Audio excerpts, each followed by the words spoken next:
Man, this is Deion Dawkins, man, and you're listening to The Scoop on OurScoop.com. You already know. What's going on, everybody? Welcome back to The Scoop, the official weekly podcast of OurScoop.com, the authority on Temple Athletics. Got another full house here. I'm your host, John DeCarlo. Colin Schofield is clapping.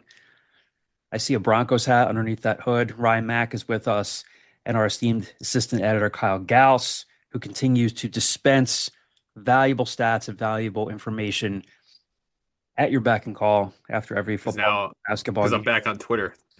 Yeah, you got briefly suspended again for doing literally nothing. I did find out why. Well, let us know. What'd you do? Turns out that me and some other like-minded individuals were all illegally using a free version of TweetDeck for the last 5 to 7 years. And Twitter finally decided to crack down on that last week. And then after 36 hours in the pen, they let us back out. So now I'm off my free version of TweetDeck, and I'm just back on regular Twitter. But those 36 hours, I thought there was a conspiracy against me. I thought there was some, like ill-intended person out there just like reporting me as fake a lot. But no, it turns out it was just my own doing. Appreciate the honesty. Yeah. Look, it's the only way we can grow. If I had any other alternative that wasn't getting flagged, I would continue to be the bad boy of OutScoop and just do what I want to do. But unfortunately, been cracked down on. Yeah, Ryan is liking my stats during this recording. Can I drag Ryan a little bit? Sure, go ahead. Ryan has a tendency to text me on a side pretty late at night. Do any of his texts start with "you up"? No, but they might as well.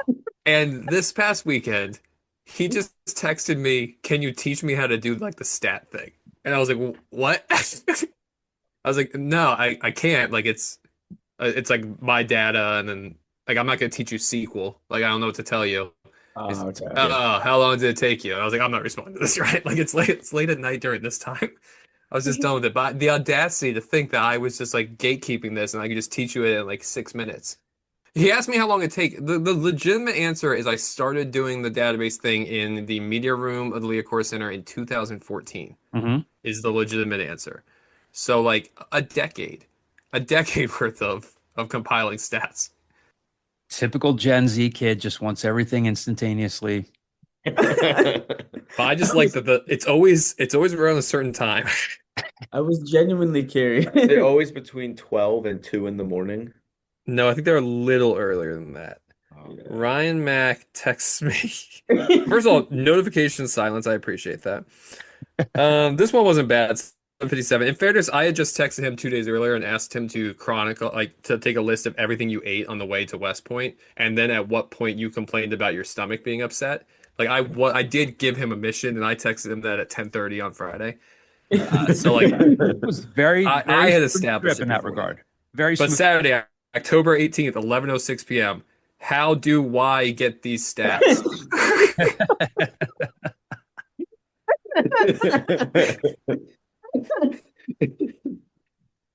That sounds like a rock. Yeah, that sounds like me. Okay, but like Kyle, like the other times, Monday, October 20th, 2:25 p.m. Yeah, I'm saying that's not bad. Wednesday, You sent me November- a tweet from Memphis, July 21st at 10:10 p.m. asking me to make a Photoshop of Memphis and the Big 12 at that Coldplay concert. That one was funny. That one was so funny. Yeah. Let's talk Temple. See, I think what I enjoy, and I see a lot more of it because I work with him, is when the look arrives on his face when he's about to deliver a line and he gets excited before he delivers it. Like he does this dance, like walking over to my office door and he's about to say something, and I'm like, he's got a little something cooked up. That Jim.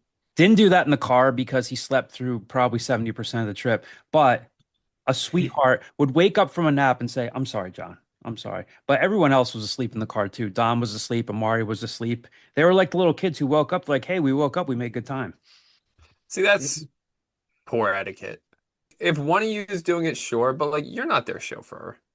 Like for everyone to just fall asleep in the car as you're Are you I'm sticking? Are you I'm actually? sticking up for you. Yeah, you're the one driving them. You're Wow, doing these this things, is and for them to just like leave you alone with your thoughts and your Christmas music is is it like is it my birthday? You're I wouldn't have sticking done up for that. me. I would never. I don't think I've ever done that to you. We've done You're plenty right. of road trips. I don't You're think I've right. ever fallen asleep. You're I right. think it's the responsibility of the other person in the car to like engage with you and stay awake.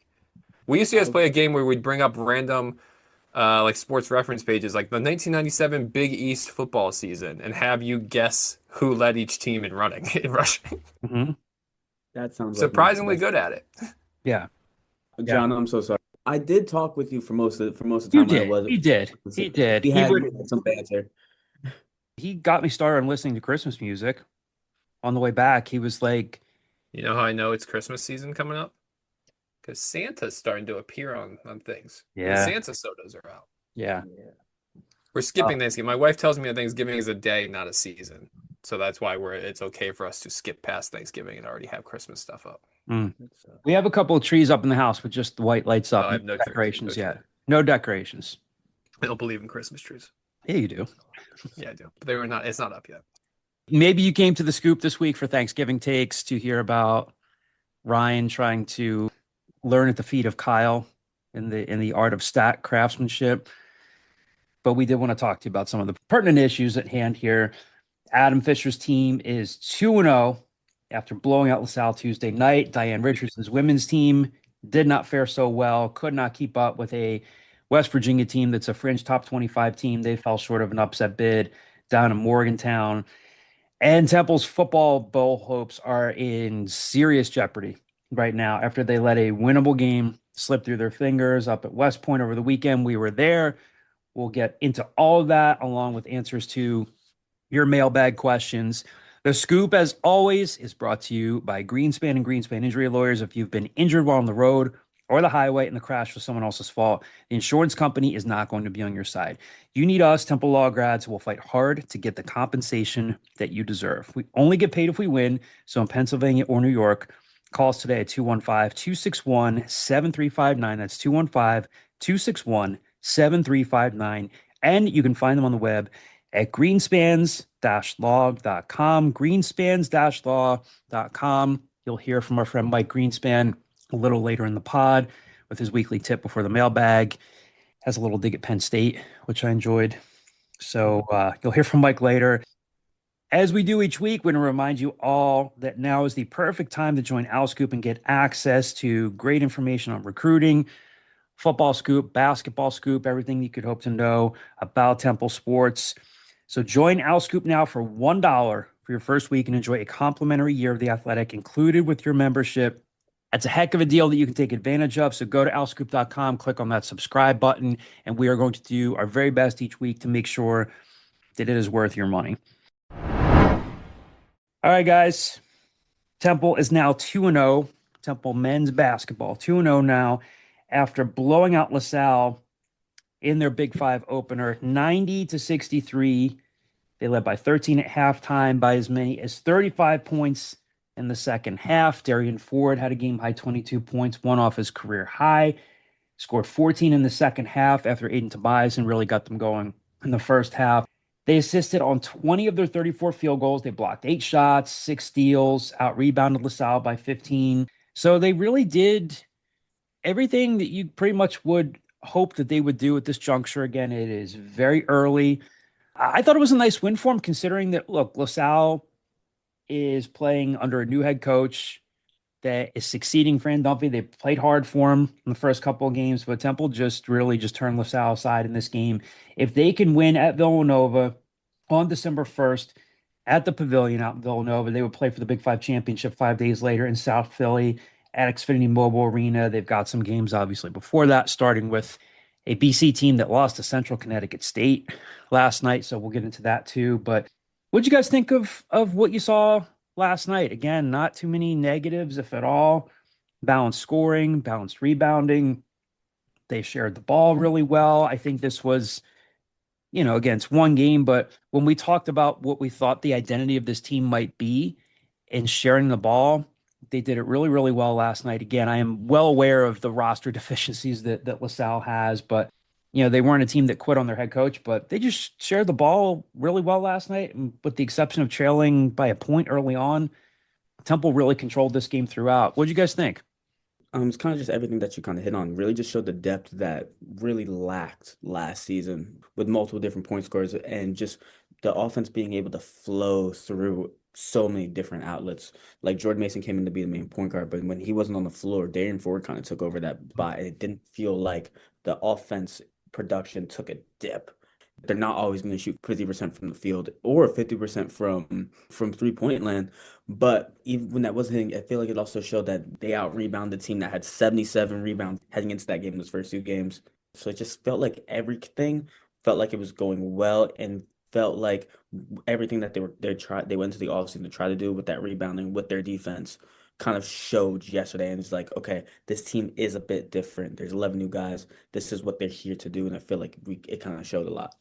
Yeah, I mean, for me, my main takeaway is I'm really impressed with Darian Ford through two games. I mean, he almost hit his career high yesterday, and it felt like coming into the year we didn't really know who was going to be like the scoring options like after Aiden Tobias and if CJ Hines was going to maybe be in that role, but now without him, it feels like Darian Ford has stepped in and been able to fill kind of that scoring role as like a former top 60 recruit in the country.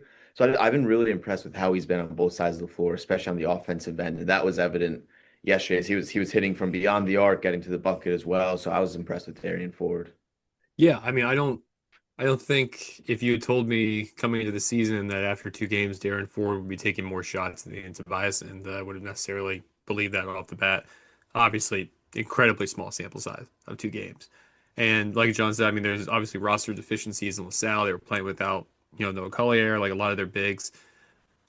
All that being said, this is a team that beat you last year and took you to triple overtime the year before. So even though there's been turnover on both sides, if arguably just as much, if not more than any other program in America for both of them, it's still a good barometer of, hey, this is a program that beat you. Now you beat them by 27 points.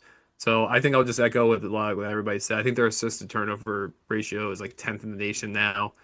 I haven't seen that much like kind of sharing and actually helping each other out on offense at Temple in a while. We talked about this in the offseason. I still think there's going to be, it's easier said than done to have like everybody takes 8 shots and we'll see what happens. Everybody gets 12 points. Like eventually there is going to be who's the dominant person in this team. But I think that might change on a game to game basis. So that's what I kind of view as more of like a balanced offense and sharing the wealth is even though there's going to be games where Darren Ford takes 14 shots and it gets 22, 23 points, and there's going to be games where Aiden Tobias has 23 points, I think that who's going to step up each night is going to change. I think that's a better indication to me of a balanced offense. Another one talking about just like the offense and everything like that. Even though he didn't really score and didn't shoot particularly well, I was really interested in Baba. He had 5 assists and really felt like the offense sometimes like kind of just flows through him, and he was really comfortable just being a facilitator and just grabbing rebounds, opposed to just like being a pure scorer and playing on defense. That was something I took. I'll really say, and big I know he has he's not going rogue when he's doing this, and it was an open shot. I don't need him shooting threes. I don't Oh like no. it's the same as when I see Andre Drummond shoot threes for the Sixers. I'm like, I know like you're able to do that. Like, I don't need you doing that. Did enjoy Andre No. Drummond bringing his dog into the post-game press conference. That was awesome. Basically, my dog's here. My literal dog My is literal here. dog. Yeah, it was awesome. I was impressed with what I saw last night. Jemai Felt made his debut. Again, limited sample size, but got onto the floor, showed you that he was moving around and hit both of his shots. Cam Wallace saw some early minutes. And so I think we didn't ask Adam about this after the game. There was a point where AJ Smith left the floor for a little bit. I think he scored on a layup and then went right back into the locker room. So I'm assuming Fish just said to Cam, hey, get in the game. He didn't look overwhelmed. He hit a 3.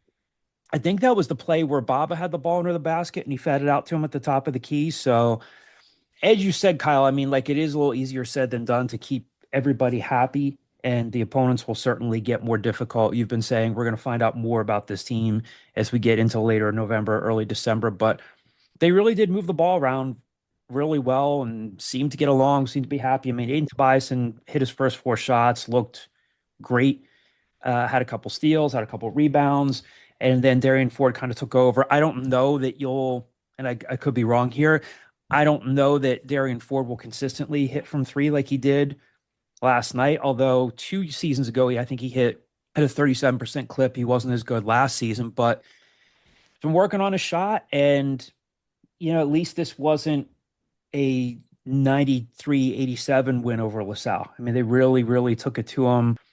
Didn't lead wire to wire, but close to it. So that's about what you would hope to see from them last night. So again, if they can beat Villanova on December 1st, they would play for the Big Five title. Villanova absolutely destroyed Sacred Heart last night. They hit a program record for threes made in a single game with 22. So when it comes to talking about sharing the ball, that was something that Adam Fisher talked about a lot last night. I asked him about it, and here's part of what Adam had to say about just how this team shares the ball. They don't really have a ball dominant guy similar to Jamal Mashburn Jr. It looks like Aiden Tobias. And I asked him last night, like, hey, it looks like you're just enjoying taking some of the shots that you passed up on last season. So here's Adam talking about how the team has shared the ball and how that's something that they've quite simply been working on for quite some time.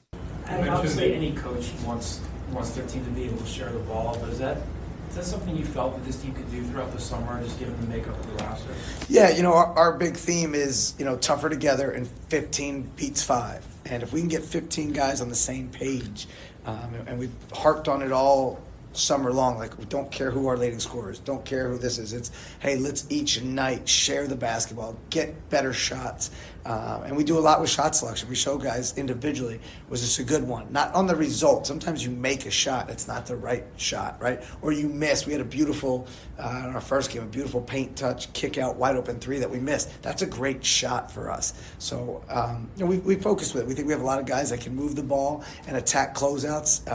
And it's a great credit to these guys. They were awesome tonight. So Temple has a pretty good chance of improving to 3-0 this weekend when they host Boston College. Again, for whatever preseason polls are worth, they were picked to finish dead last in the ACC out of 18 teams. They lost Tuesday night to Central Connecticut State. They were up 4 at the half before losing. Donald Hand Jr. is a former 4-star recruit and a consensus top 100 recruit.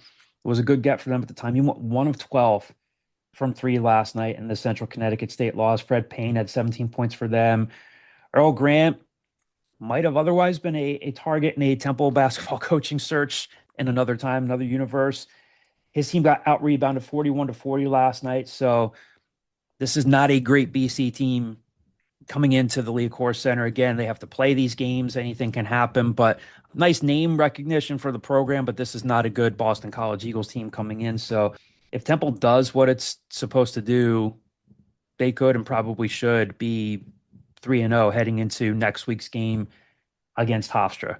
I don't think I realized how bad that program is now. Like they haven't made the NCAA tournament since pre-Steve Donahue. Mm-hmm. Like it's been 18 years since they made the tournament. Like they won 20 games a couple years ago, but it was just on like a puffy schedule. So this is just trying to reinforce like how early it is in the season. If you looked at Sports Reference and used their SRS system, which is supposed to rank how good a team is, this is the 4th easiest game on Temple's schedule as of right now. But that's just because it's a 3-game sample size for Boston College. UTSA is the lowest, is number 1 and number 2 right now because their only win is over Houston College of Biblical Studies, which that team has played 9 games so far this year. That Biblical Studies team. In 2.5 weeks, they've played 9 games because they're just being the D2 bye game. They played a D1 team in 3 straight games, 3 straight days. Monday, Tuesday, Wednesday of a week, they played 3 straight D1 teams. Fantastic. Got like the brakes beaten off them for 3 games, and then just went back to their biblical studies. But yeah, I mean, Boston College it's one of those things that when this home and home was scheduled, I'm sure it was like, oh, that's good. They'll get an ACC marquee opponent coming to the Liacouras Center. Instead, I'd be very surprised if Temple doesn't win this game. This is a game that Temple should be favored in. They're just further along. There are different trajectories, I would say, as far as regimes go.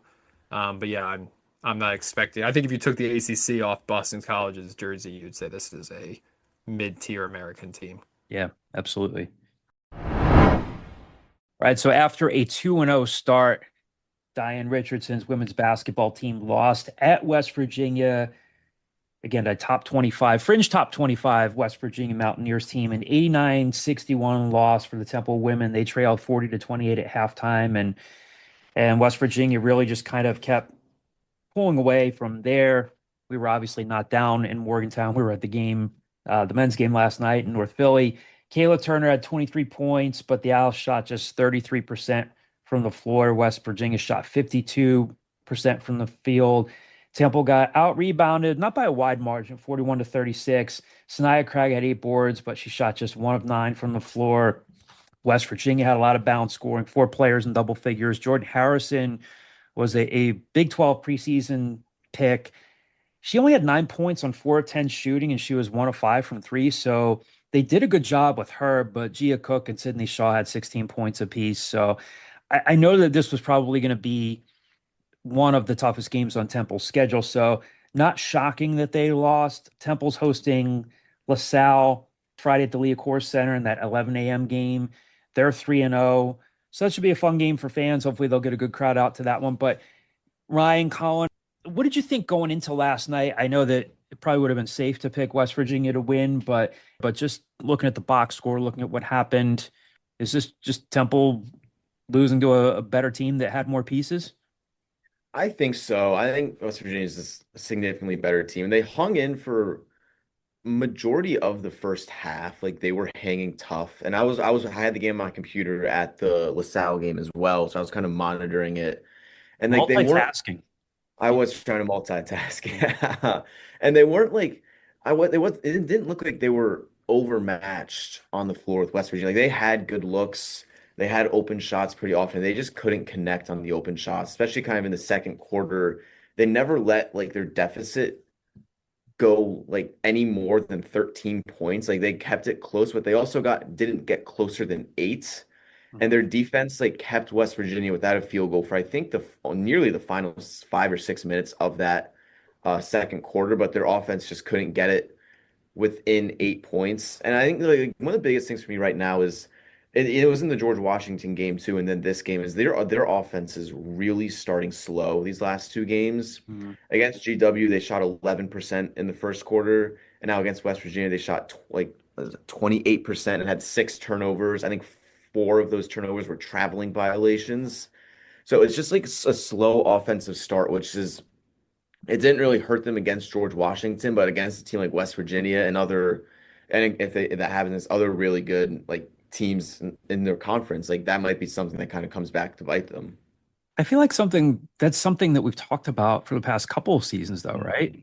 Yeah. Slow starts, and they can talk about, we know that we need to start faster. We need to, whether it's shot selection, they've been able to overcome that, but you're certainly not going to overcome it against some really good teams.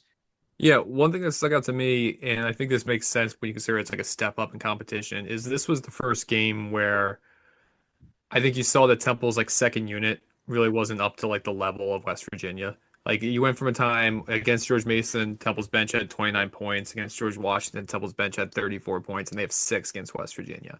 So I think like their starting 5 was not that they were necessarily at like that caliber of West Virginia of like a fringe top 25 team. Like Charlie Cream has them as a 7 seed in his bracketology, but like they could like hang with West Virginia's starting 5. I think it's just the depth of the 2 programs started to show a little bit as that game went on.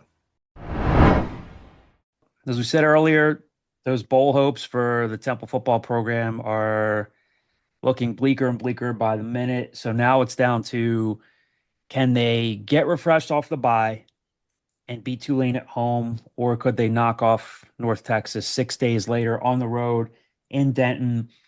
All this because they've lost 2 in a row, and they lost, as you know by now, 14-13 at Army. Army does what it does best, and I feel like Temple kind of played right into their hands. We'll talk about this. Only 6 possessions for each team. Army won the time possession battle. And, this is what Army always does. They run the ball, run the ball, run the ball. But this year it's really helping them because it's compensating for not an awful defense, but a defense that Temple moved the ball on, should have been able to move the ball on. But nonetheless, a 14-13 loss in West Point, a winnable game that they let slip away. And now they're 5-5 overall, 3-3 in the American. So again, it's down to these last 2 weeks. Another sort of pedestrian game for Evan Simon, but again, 6 possessions, 157 yards and a touchdown on 15 and 25 passing. To me, the game really came down to those 2 plays. The 4th down conversion for Army, and then I don't want to crush the guy too much. Kyle and I were kind of texting back and forth about this. There's no question that Temple's offense has been immeasurably better under Tyler Walker. I still think he's a very good offensive coordinator, but yikes on the 2nd down play call inside the 10. I just don't know what good comes from putting your 3rd string quarterback in that situation. I think if he was a better passer and better processor, he wouldn't be your 3rd string quarterback. I get that, Casey Keeler, and we'll play the audio because I asked him about that right away. They thought they could sneak him onto the field. At that point, Army recognizes him. I don't know what the difference is between sneaking your 3rd stringer and your 2nd stringer on the field. Maybe it's easier for Army to say, oh, there's Giovanni McCoy, but they recognize Tyler Douglas. Yeah, I don't know. You'll hear Casey Keeler say here, we couldn't get out of it. You can always call timeout. I think they could have or should have called a timeout. I've got more thoughts on this game. Want to turn it over to you guys because this is one, just like the Navy game that got away.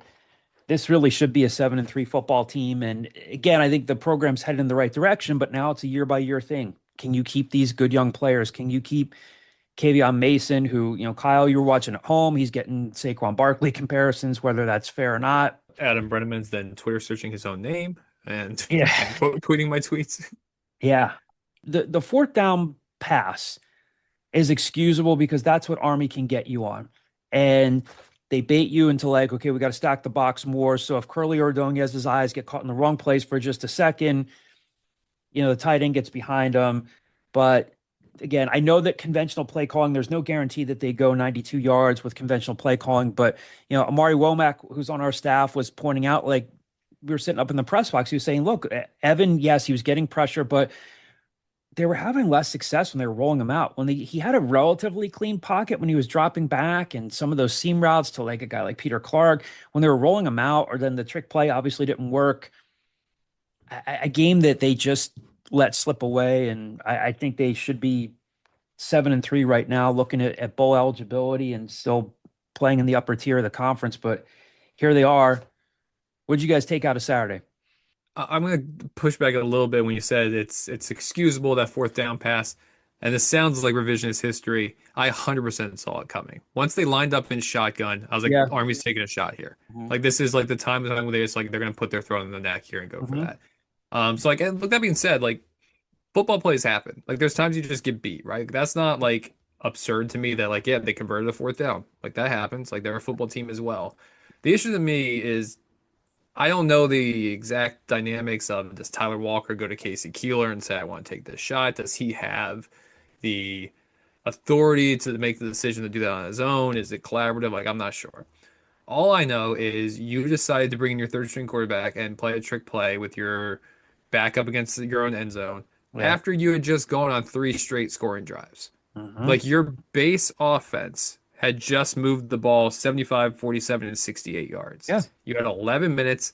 You could have been the one to, let's drain this clock a little bit. Let's move downfield here. And then ideally you score a touchdown with 0 seconds left, you win. But even if you gave it to him back with 2.5 minutes, 3 minutes, 4 minutes left, that would have been pretty hard for Army to come back to. Instead, I think this would be the first game I'd say I think that Temple was just outcoached.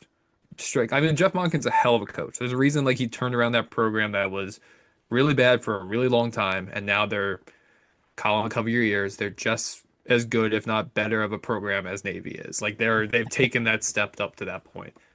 And I think this is the first time that Casey Keeler and his staff just lost a chess match against another coaching staff. Like, I think Jeff Monken's staff just baited them into this. We don't care if we win by 30 or if we win by 1. We want to just drain this clock, and that's exactly what they did. Like, I think Jeff Monken, when he went to sleep that night, thought like that's how I ideally want that game to end, and that's how it ended. Like 6 possessions each is insane. Yeah. I think Temple's offense looked better. It's just instead of them having 10, 11, 12, 13 drives, they had 6. So like I just don't buy the logic of it. You've had success. It wasn't like after the first quarter where they were kind of like fizzling out. They had 2 straight quarters of like, we can move the ball against this defense. and they decided to get Q with it instead. Let's play this audio here real quick, and I want to react to it again. Right after the game, that was one of the first things I asked KC about, that second down call. And this was KC Keeler, and you'll hear him say here, yeah, we wish we could have had that call back. But this is what he said when I asked him about that play call and their thinking on that drive. Can you take us through what the thinking was in the play call on your last offensive series, and you guys are deep and you tried to play with Tyler? Yeah. I think at the very end they saw that, and so you kind of felt like at the end, maybe it was a wasted play. Just that was the one play that you wish you had back. Everything else was, but I thought we were pretty good in trying to get him on late and kind of just didn't make a big deal about it, just kind of got him in there. Then late they saw him, and we didn't have time to get out of it. So, but I think we were just trying to make a play, and unfortunately that one didn't work. But not getting any momentum there really killed us. That was our opportunity to get the ball back and get back in the thing. Did he have Colin? Did Tyler have Colin there on that play? Were you able to I think Colin pulled up on it because he saw they played really deep on him, and so possibly kind of readjusting his route. But that one hurt us. So you hear him say there, yeah, we couldn't get out of it. And I said this earlier, yeah, they could have gotten out of it. I just don't understand why they don't call a timeout there. And I know that if you're a fan and you're a fan that likes to complain about when teams burn timeouts, you're not burning a timeout early in the fourth quarter if you were playing Army. Time is what do you like to say? Time's a flat circle. Not that you always say, you say time is a flat circle. Yes, I thought of that. That's my phrase. It is. Well, you say it a lot. And I don't know that you generally think to use it against Army, but like time is a different thing when you're playing Army. It might as well, that call. It's not what time is a flat circle, man. I know. Just let me flesh it out. I don't really have anything else, but time is a different thing when you're playing the service academies, especially Army, because they don't throw the ball really well. They did it in that one pass again on Saturday, but I don't understand why you don't just simply call a timeout there. Who cares if it's in the early part of the fourth quarter? That might have been the difference between you winning and losing the game. Obviously, if you come up with a fourth down stop there on that pass, and as Kyle said, fairly so, you could have seen that coming. If they stop them there, I think they win the game because they've got great field position there. Instead, Army goes down and scores, and they've chewed up most of the third quarter. To call a trick play on second down, I just don't understand why they didn't use a timeout there. I would have asked KC about that on Monday, but it's just their policy during bye weeks. They don't have media availability this week. So the next time we will talk to KC Keeler and a couple of players will be this coming Monday, but I'd use a timeout there. You still have 2 left. It didn't matter. You used 3 timeouts when you were just scrapping and clawing and trying to hold on to the game. But yeah, I don't get it. And I don't understand why you put Tyler Douglas in that position. And then, Colin Chase sort of broke off his route. And instead, Tyler Douglas just kind of runs out of bounds there. I just don't know why you put that on him. I get the tush push plays if it's like a 4th and 1, but not there. I just don't get it. And it could have cost them bowl eligibility. Yeah. And then, that's obviously the easy one to pinpoint. I think they got shafted on that when Kate Helms got, I think, clearly stopped at 4th and 1 with 2 minutes left. And even like when they showed the replay on the broadcast, like clearly stopped. Yep. Mm-hmm. Wasn't even reviewed. Yep. Was interesting to me. Like there's a lot of stuff that I think I had some Army guy tweeting at me that I should quote cope harder because Jake Rendino was getting away with just like blatantly abusing Temple's linebackers. Yeah. I think there's a lot of stuff that like should have gone Temple's way that didn't go Temple's way, but I think that Tyler Douglas decision is the one that is obviously is kind of like the lightning rod decision. Ryan, Colin, you guys made the trip as well a few days later to think about it. What are you left thinking about from what you saw on Saturday and what you see from this team moving forward? So kind of my main kind of takeaways with the team is honestly, 1, the Tyler Douglas play. That's always the one that's going to stick out like a sore thumb.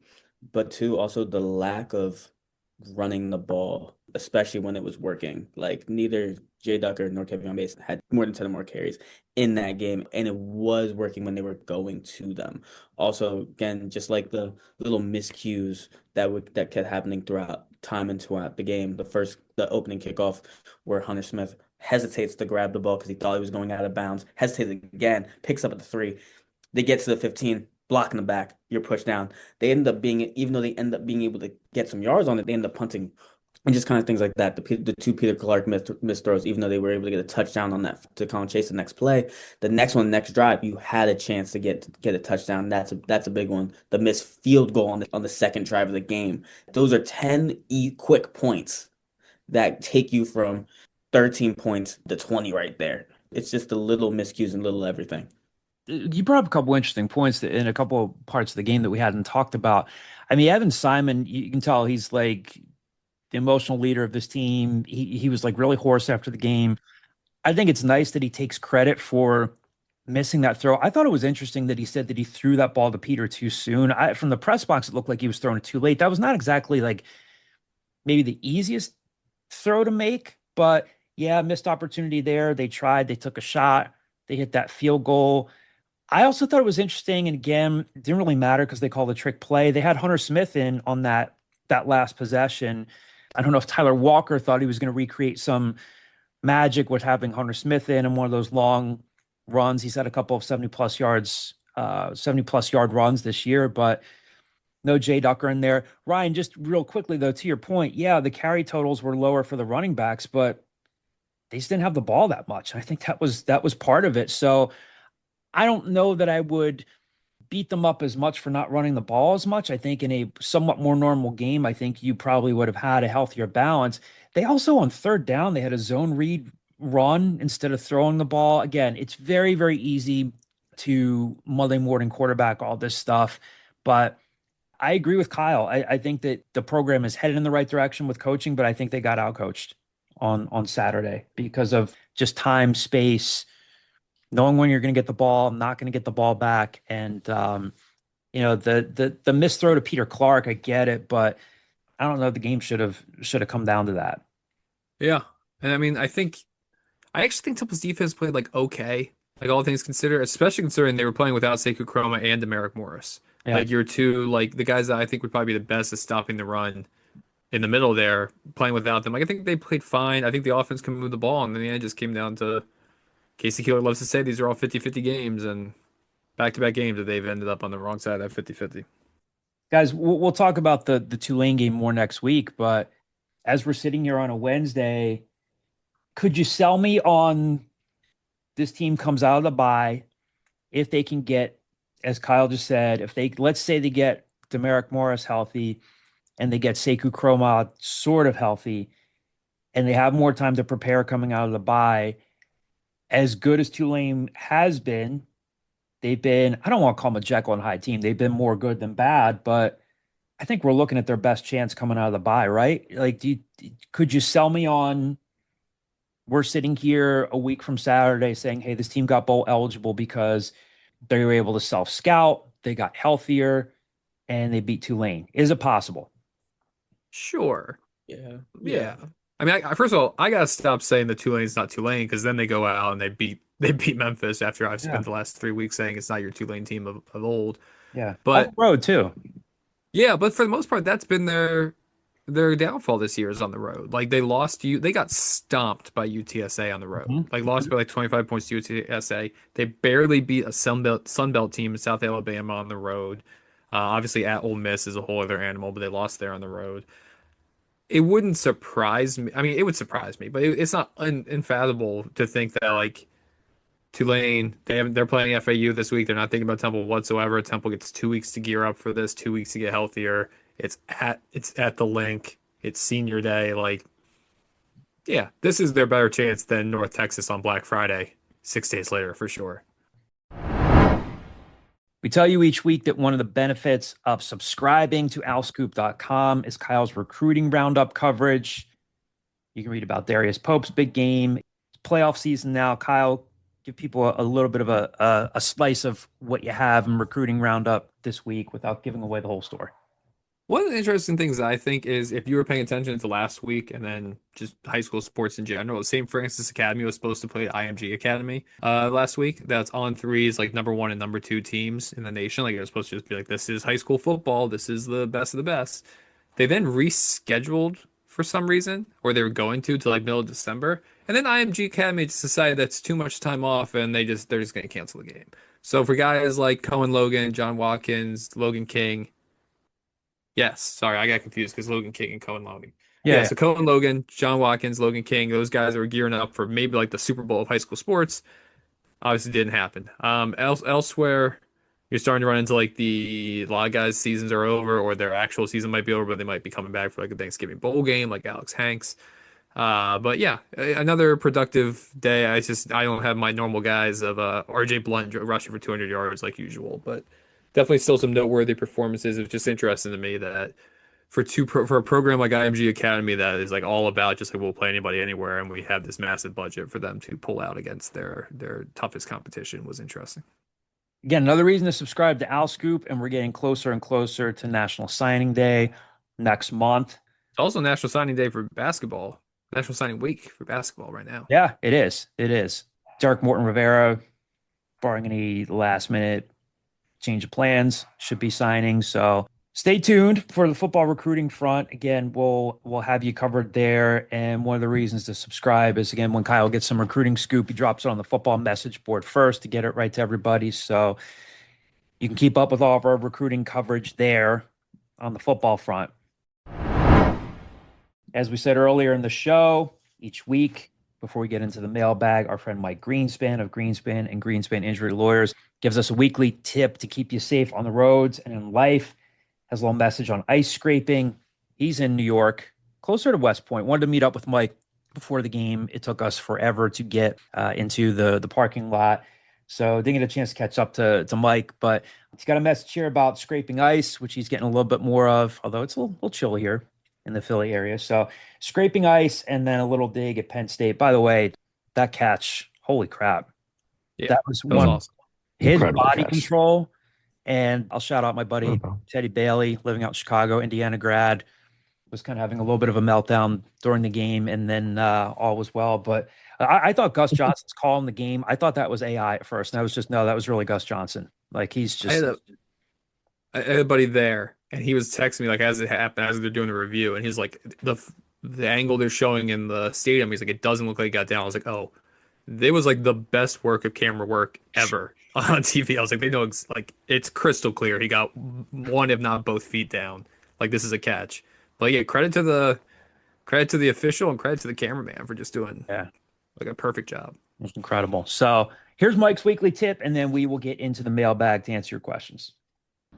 Winter is upon us already, and I bet a number of you have had to scrape the windshield of your cars to get rid of the ice that developed overnight. Now, some of you might be tempted to just scrape off the area right in front of where the driver sits and not scrape the rest of the car. Don't make that mistake. Understand that it is your responsibility as a driver to make sure that your windshield and your passenger side windows are all clear of ice. Because here's the issue. If you're driving and you don't see that other vehicle because you didn't clear off your windshield and there's a crash, it's going to be your fault. Now, none of us like having to scrape a windshield in the cold weather. Just make sure that you do it and arrive alive.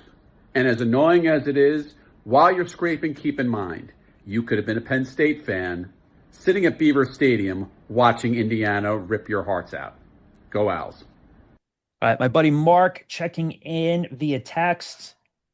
I know there may not be an update yet, but can you tell us anything either way about the CJ Hines situation? So I believe last week on the pod, I think we said something to the effect of like, hey, at least there are no last minute lineup changes or suspensions or drama heading into the season. And literally a couple hours before tip off against Del State, we get the news of CJ Hines that the NCAA was reviewing his situation for potential eligibility concerns from circumstances prior to his enrollment at Temple during his time at Alabama State. So, Mark, no updates. I did talk to Adam Fisher. When he started his press conference last week, he said, hey, I can't really talk about it, but I did ask him about it. I said, hey, could you at least tell us when you found out? They released word of that a couple hours before the game, probably for any sort of strategic advantage. So it didn't really matter, but he said they had heard about it. He's practicing with the team.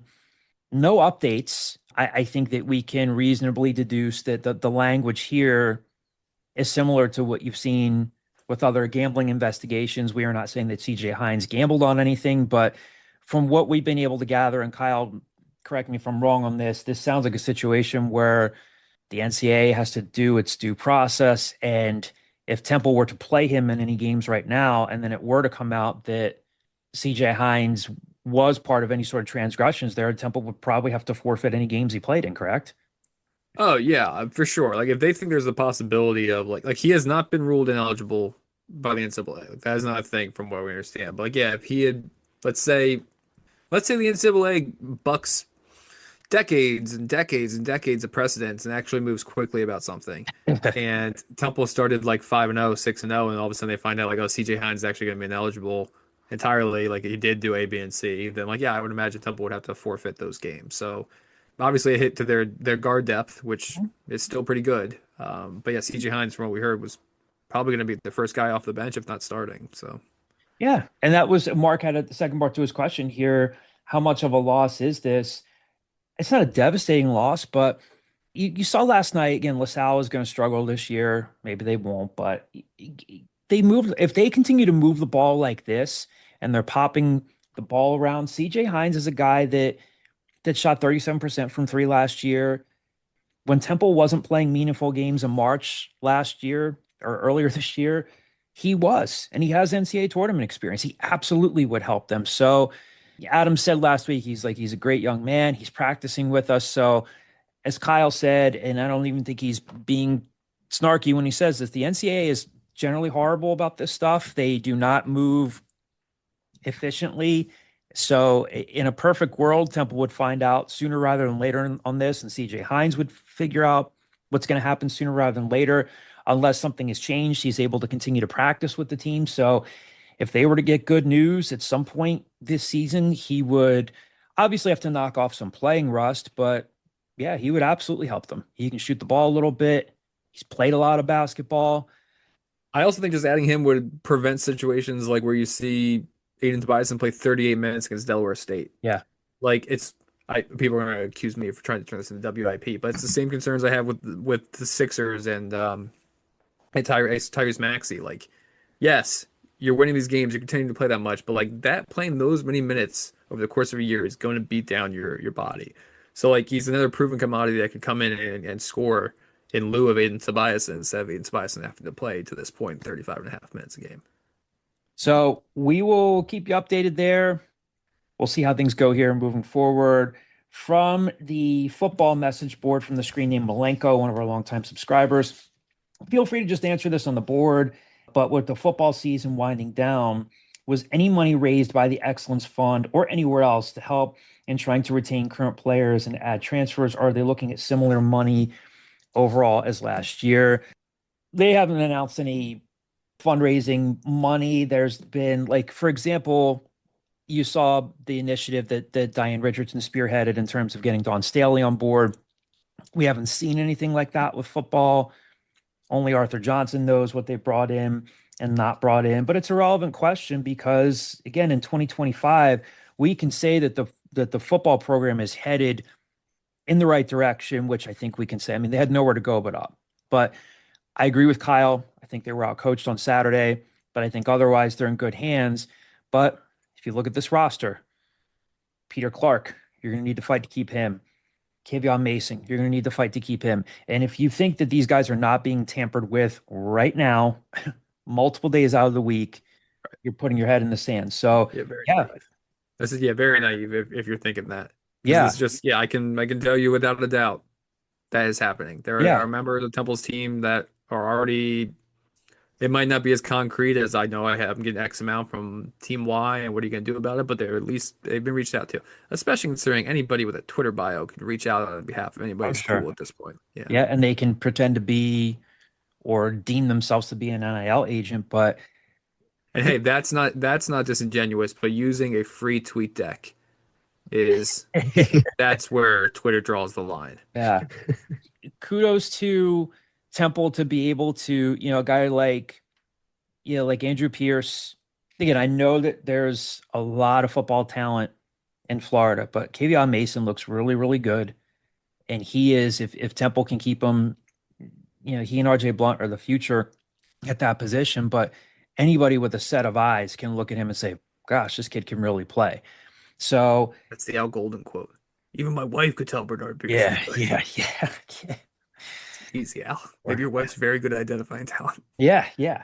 Why is Kelly Golden catching strays in this situation? So yeah, they have a lot of players that they're going to need to work to retain. So again, I know this pertained more when he said it at the time about NIL, but if you believed in NIL more for retention than recruitment, then well, here it is. You're gonna have to scrap to keep a lot of guys on this roster, and that process starts. It's not something that if they're smart, they don't just start on it in early December. So I think tip of the cap to Clayton Barnes. He and his staff have done a great job of helping Casey Keeler to put together this roster, not just with like the freshmen coming in, with like the D2 and D3 additions, like a Cedric Calhoun getting a stop, Jameer Jones, Jameer maybe starting Jones, nickel it's eventually. safety. Like, they've done a great job. But yeah, all these guys are going to have a price. And Yeah. that's part of where we are right now. And 2 points to that. One, this just to forecast the next 6 weeks. If you're a Temple fan, it won't be as obvious, I think, as previous years, where like a day after the season ends, you start seeing people into the portal because the actual portal window now, like we talked about, is just in January, the one window. But two, there's gonna be that looming decision from the NCAA of are they gonna make the decision about JUCO years counting towards or not counting towards eligibility? And if what Casey Keeler has alluded to, that maybe they kind of just like punt that for another year or another cycle, that's guys like Sekou Chroma, that's guys like Kajaya Holloway, who all of a sudden might do they get an extra year of eligibility? If so, ooh, Kajaya Mhm. Holloway, you might really bring out the checkbook for us. Yeah. Sekou Chroma really bring out the checkbook for us. So like, there's so many moving parts to this that I'm sure I'm sure Clayton Barnes and Temple staff wishes they had fundraised an extra $3.5 million over last year. I have heard nothing to make me think that that's the case. One more question here. I'm just doing a quick scan of the message boards. I don't think that we have anything else. A little bit of a lighter mailbag this week. Lone Star 2000 from the football message board as well. Where did the offense go these last two games, particularly this last game where they seemed to play pretty conservatively, knowing they likely had a limited number of possessions? I mean, to answer your first question, 2 weeks ago, the offense fell into the hands of a very good ECU defense. And I think Kyle had said before that that's a program that's typically known for just throwing the hell out of the ball. Best thing they did last year was make a coaching change in season, and Blake Harrell, their defensive coordinator, takes over as the interim. They make him the permanent head coach. Very, very good defensive football team. And as we talked about last week, they had 16 days to prepare. It looked like they were jumping routes.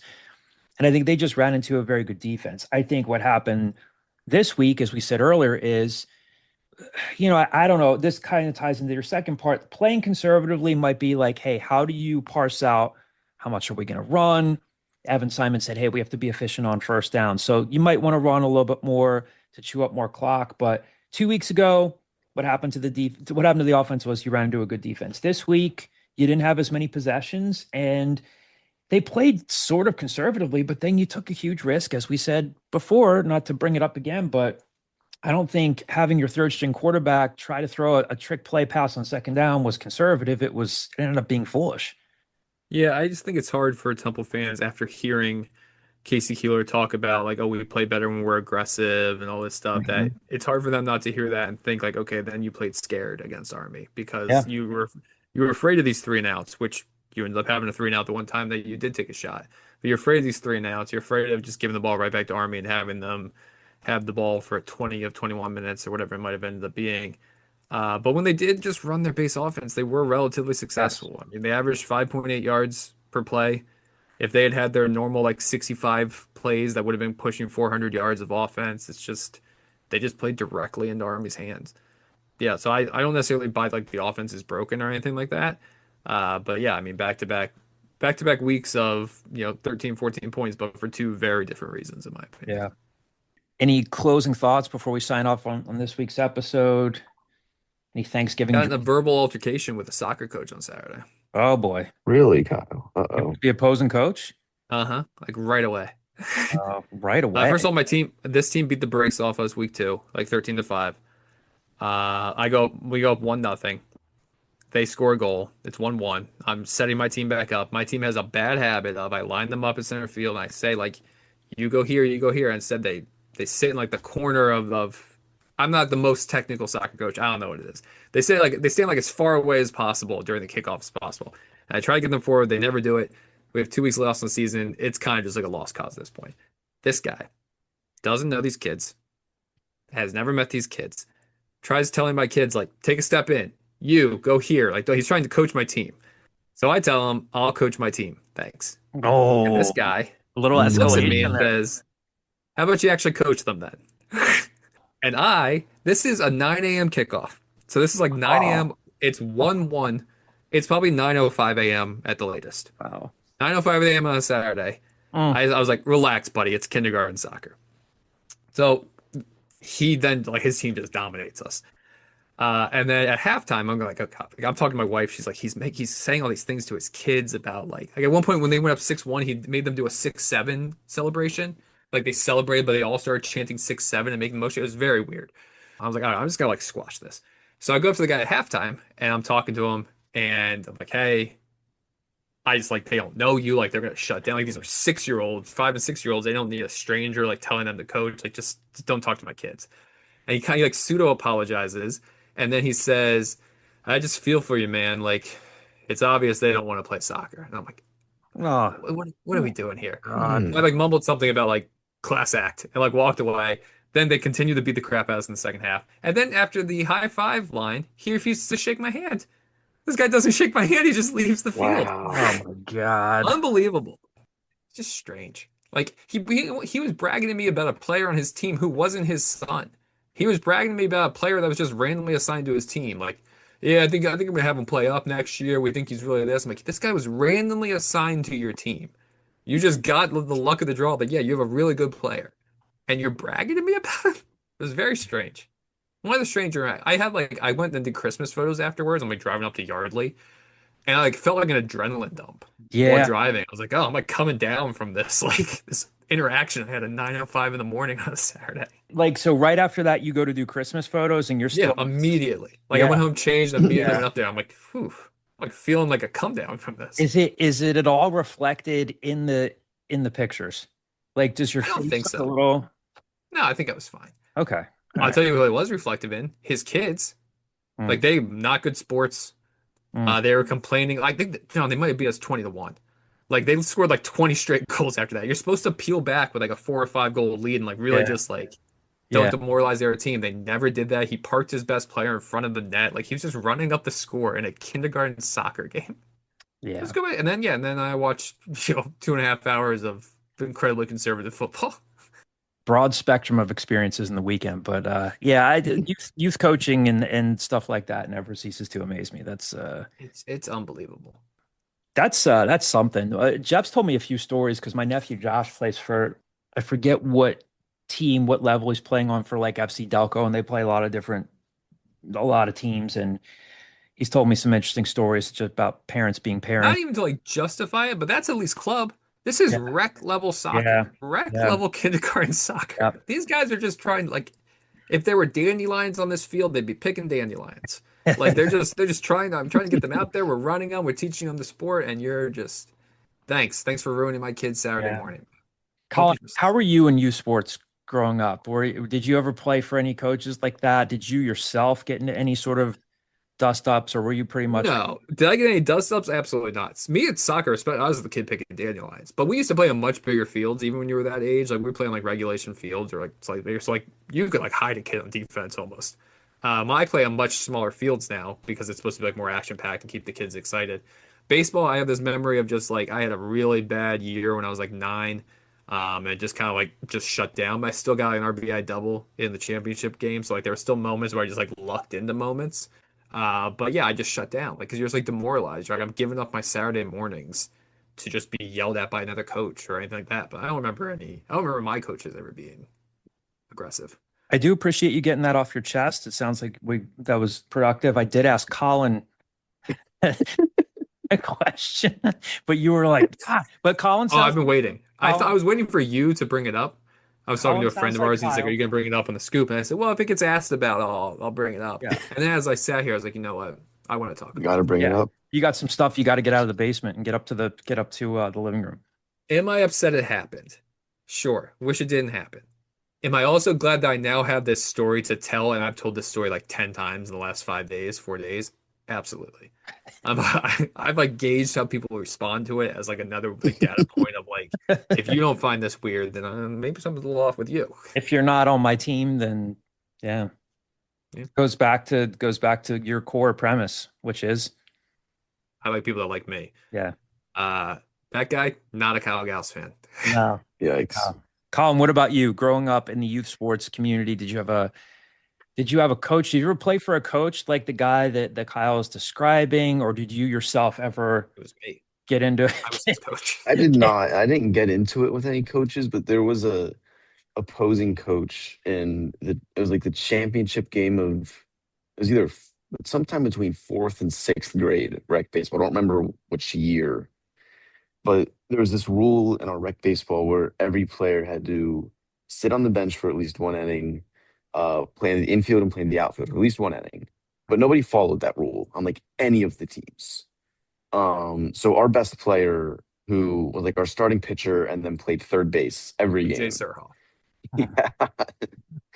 It's like the 4th or 5th inning, and he's like done pitching, and they go to move him to third base, and maybe it's like the last inning. I don't remember exactly. I was in left field picking dandelions, like Kyle said, not paying attention. And next, like I'm like not paying attention. Next, I know like we're not starting the inning, and the opposing coach decided that now he wanted to bring up the rule to our coach about the kid having to play outfield, infield, and bench at least one inning. And it turned into like a 20-minute delay because our coaches were arguing. Then the parents got involved, and it was a yelling and screaming match back and forth. I was just a bystander from left field, just observing everything happening. It took Colin like 10 minutes to realize what was happening. I think it did. Left. I think it did. Because I eventually like we were playing catch back and forth. I eventually looked over and saw like the other coach like face to face with my coach, like full on screaming at each other. We ended up winning the game, winning the championship, but it was a 20-minute delay because of that coach. That's the only time I can remember though. Colin's out there in the outfield talking to his buddies, like, "Do you think we'll ever see another Terrell Davis in our lifetime?" That's essentially what's happening. Terrell Davis had been retired for 12 years by the point of this. I know, but Colin's a historian. He's thinking back to days of yore with the Broncos. I guess Terrell Davis had been retired like 20 years by the time of this story. He's wishing for simpler times, although your Broncos are good. It was sometime between 4th and 6th grade. I don't remember when. Somewhere in that time frame. I'll share this brief story with you, Kyle. This has nothing to do with soccer because I played 1 year of soccer in Pittsburgh, and I quit after that because I realized I was not going to be good at it. But you played out. That's the mentality you should implement in children. I realized I'm not going to be good. I just quit. I didn't. I tried to get better, or I worked hard. Yeah, our football coaches say, "Does this guy love football? Does this guy love soccer?" I was like, eh. So 6th grade, I thought you'd get a kick out of this because my late father was great at obsessing over the little things, like over the weather. We have dozens and dozens of emails about how, like, my brother and I in our mid-30s, my dad's like, "You guys shouldn't go to work today. There's going to be a snowstorm coming." But he was very good at calming you down in situations. Like he was a complex character, would obsess over little details, but he could be a voice of reason on other stuff. So I played LYA baseball growing up. I think minor A was the level before majors, where you went out to like the standard base lengths. So I was like our closer in minor A, and pitchers couldn't pitch anymore. It was like one kid pitches 2 innings, 2 innings, 2 innings. So I had done really well as our closer, and then in one game, I think I gave up like a bases loaded double with 2 outs, and ball comes into me. The team got bases loaded double. They go ahead by a run. The ball comes into me on the mound. I'm so ticked, I completely lose track. I'm thinking it's the bottom half of the inning instead of the top half of the inning. I take the ball, and I'm so pissed. I take it, throw it down on the pitcher rubber, and it goes boom, and it goes off to the side. Kid comes around to score another run. Now we're done 2. my dad just like motions to come out, and he's our coach. He comes out, and again, you know how unnecessarily like goofy my dad could be. He's in this instance, he's calm. Comes out to me, goes, "Okay, you done losing your shit over this?" I said, "Yeah, I'm really, really sorry." And our catcher comes out, great kid. And he goes, this was like a Big John would be proud of this moment of me telling this story because he was cool, calm, and collected, which he wasn't always. He goes, "Just relax, get this kid out. The guys will come in and bail you out, and we'll win this game." I was like, "All right."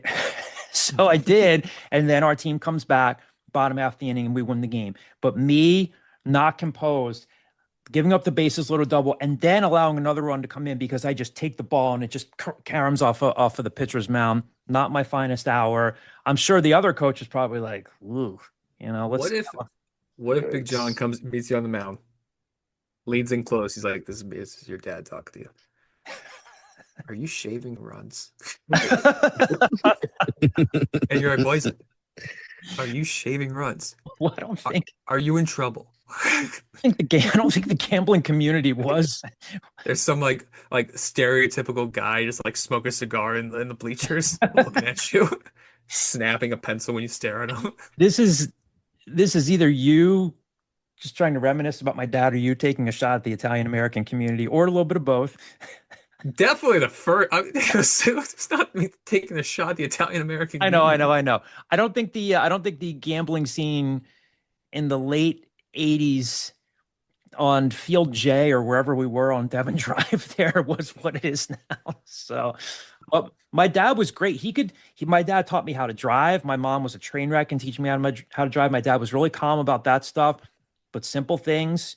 Again, you remember when he came into our house on Daly Street and was like, "You guys have too much stuff plugged in the outlets." But as a youth coach, could be calm, but he was a piece of work. So I will say I'm not the most calm youth coach, but I've never been like that.